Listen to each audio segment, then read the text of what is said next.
Hey everyone, it's Tara. Welcome back to my channel. Today I am here with my 2020 goal review and 2021 goals video. A lot of people have been posting these videos lately, and I wanted to join in on the fun and share how my goals for 2020 went and what my goals are for next year. Let's look at my 2020 goals first. I'm pretty sure that I did not do great at these, just because, 2020, like, it was a year, so we'll see. Actually, some of these I might not have done too bad at. So my first goal was to read 80 books. I think right now I'm at like 130 or somewhere around there. I'll put the exact number as of today. Today is Christmas Eve, December 24th. So I'll put exactly what I'm at right here. So crushed that, but I had some extra time to read. So there's that. Then number 2 was to complete 5 series. I have a video coming out that talks about all the series I completed in 2020. I think I actually completed 10. So, hey, that's not too bad. Okay, we're not doing too bad. Goal number 3 was to read a classic a quarter. I think I averaged out to reading 4 classics, or what I consider to be classics, over the course of the year. I think at the beginning of the year, I read War and Peace and Vanity Fair both with Rainey. So that kind of filled in for what else I read. Okay, I read War and Peace, I read Vanity Fair, I read Little Women, which I consider to be a classic. I read, what else did I read?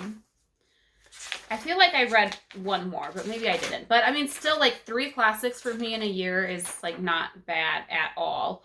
I'm trying to find the other classic that I read because I feel like there was another one. Yeah, I feel like I did pretty good at that. If there's another classic, I'll flip through this. I'll put it here. But I at least read 3. Maybe I feel like there might be a 4th, but I can't recall right here, right now. So didn't do horrible at that. Goal number 4 was to read 50 pages a day. There were days that I didn't read at all, but there were days where I read 400 pages. So I feel like my thought behind that goal was to just make sure I was reading every day, and the overwhelming majority of the days in 2020, I ended up reading. So I think for the thought behind that goal, I'm going to call it a success. Number 5 was to read from shelves. I don't have an exact number of how many books I read that I owned versus borrowed from the library or purchased, but I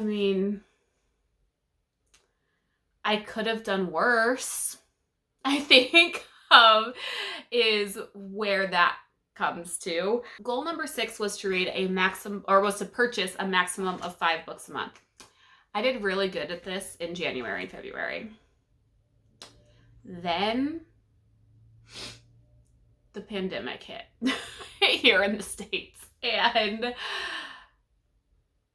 I think I don't feel as bad because I feel like a lot of people did this. When the libraries closed, bookstores closed, you turned to online shopping, and it's a lot easier to buy stuff online.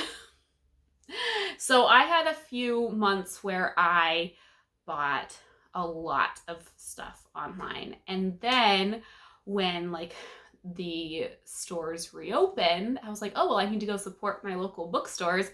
So I definitely bought more than 5 books a month, but I was supporting the economy or something like that. We'll go with that. So those were my 2020 goals. Overall I did all right, but I definitely could have done better. Now for 2021 goals. I'm going to put a big fat asterisk on this part of the video and say, I am having a baby in February. So there's a pretty good chance that I'm not going to be able to be like super successful at some of these goals, just because I have no idea like what my life is going to be like once this baby's born. What his schedule is going to be, what my schedule is going to be. So like I have the best of intentions with these goals, but I'm going into this knowing that there's a good chance that I'm not going to do well. But we'll see.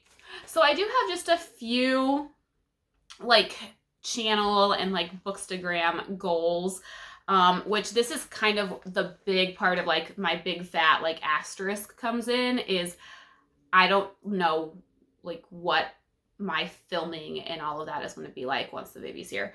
So like I would like to like have like set like consistent uploads where I'm uploading on specific days a week, days of the week, as opposed to like whenever I have something I post it.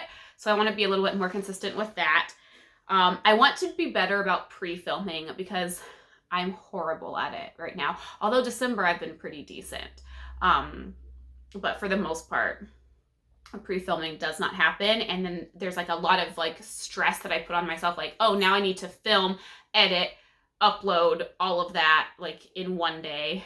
And I want to kind of relieve some of that like stress that I put on myself by just pre-filming. And then I want to be more consistent with my like Instagram, Bookstagram, because I am on Instagram a lot. I'm like liking other people's photos, but I'm not like posting my own. And I want to get better about that, especially like because I feel like Bookstagram and like Instagram pictures are going to be a little bit easier for me to like handle once the baby's here. Like I feel like that if I'm not uploading like videos consistently, maybe I'll at least be consistent with Instagram. So then on to the reading goals. First up, we'll talk about my Goodreads goal. I think I'm going to set my Goodreads goal at like, I don't know, between 70 and 80. This, like 2020 was a very unique year. I had more time to listen to audiobooks. I had more time to read. So I don't want to be like, oh, well, I read 130 books in 2020, so I'm going to set my goal for like 150 or something. Like, I don't want to do that. So I think I'm going to set it between 70 and 80. I'm leaning towards like 72-ish right now, which is like 6 books a month, which I feel like I could handle. So I think that's kind of where I'm leaning towards. Again, not knowing what life with a newborn is going to be like. I want to continue the goal to read, like have the same goal to read a classic a quarter again, because there are a lot of classics that I want to read, and not pressuring myself to do a classic a month, but say, okay, you have 3 months to read a classic. I feel like worked out for me for the most part. So I'm going to do a classic a quarter. I also want to add a nonfiction book a quarter because I want to read more nonfiction. I have nonfiction on my shelves that I want to read, and I just don't prioritize it. So knowing how well I did with the classic a quarter, I feel like doing a nonfiction book a quarter is totally manageable. So that's that. Okay. My next reading goal. There might be a separate video about this more in depth. I'm still on the fence about how exactly I want to approach this, but without because I'm contemplating doing something like else separate from this video for this next goal, I'm not going to go into too much detail, but basically I want to read more of my book of the month books, because I've been really bad about reading my book of the month books. I'll get them and then they literally will sit on my shelves for 2 years. So there's possibly a more in-depth video on that to follow. I have an idea. I just have to figure out if I really want to commit to it. So we'll see. So those are the actual book reading goals. I do have a few other bookish related goals. I do want to limit my book buying to 5 books or less a month. I feel like that is going to be a lot more manageable in 2021, especially because John and I are kind of putting ourselves on a pretty strict budget with the baby coming. And so book buying is going to be something that is not a priority. So I really want to try and keep it to 5 books or less a month, and then read from my shelves more.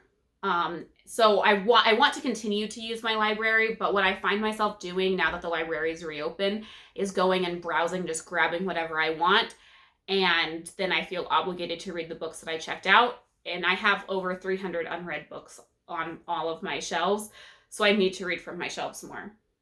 But I still want to utilize my library, like use it for like if there's a like readathon prompt that I need to like find a book for, use it for that. Or if there's like a next book in a series that I want to that I need to read, use my library for that.